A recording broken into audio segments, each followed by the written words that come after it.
কোনো আওয়ামী লীগের নেতা কিন্তু মরে নাই, মারা গেছে কিন্তু সাধারণ লোক। স্বাধীনতা এটা ছিল একটা জনযুদ্ধ। যারা স্বাধীনতায় অবদান রেখেছে, যদিও তারা রক্ত দিয়ে না, বৈঠকি আলোচনায়, তাদেরকে সবাইকে স্মরণ করা হয়, কবি ইকবালকে পর্যন্ত। এখনো এটা চলে, সপ্তাহে সাউন্ড অ্যান্ড ভয়েস সিস্টেমে চলে, আল্লামা ইকবালকে। হ্যাঁ, কিন্তু আমাদের দেশে শুরুর থেকেই আপনি খেয়াল করে দেখেন, আমরা স্বাধীনতা এটা ছিল একটা জনযুদ্ধ। জনযুদ্ধ কেন বলি? কারণ কোনো আওয়ামী লীগের নেতা কিন্তু মরে নাই, কোনো আওয়ামী লীগের নেতার সন্তান মরে নাই, মরছে, মারা গেছে কিন্তু সাধারণ লোক। এবং সাধারণ লোকের ছেলেরাই কিন্তু মুক্তিযুদ্ধে গেছে বেশি, সাধারণ আর হলো ছাত্রলীগের ছেলেরা।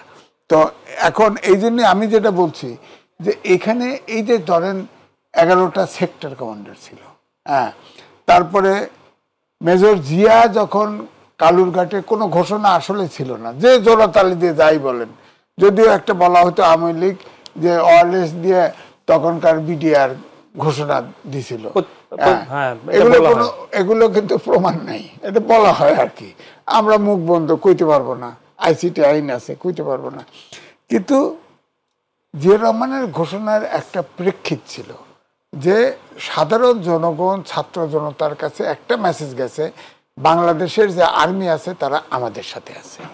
জিয়া রহমান যখন ঘোষণা দিল, তার ঘোষণার কতটুকু মূল্য দেন না দেন সেটা বড় কথা না, আমার কথা হচ্ছে তিনি ঘোষণা দেওয়ার পরে এইটা যখন কানে কানে প্রসারিত হলো, যারা মুক্তিযোদ্ধা ছিল তারা বুঝলো যে আমরা একা নাই।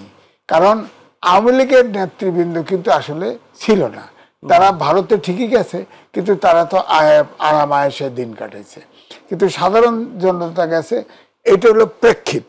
তো এখন ধরেন এই যে বিতর্ক, এই বিতর্ক তো থাকবে, সরকার বদল হয়েছে, একবারও কিন্তু নিরপেক্ষ একটা কমিশন, আমি বহুবার বলছি, একটা কমিশন, নিরপেক্ষ লোক দিয়ে কমিশন করে একটা নিরপেক্ষ ইতিহাস লেখার চেষ্টা করা হয়নি।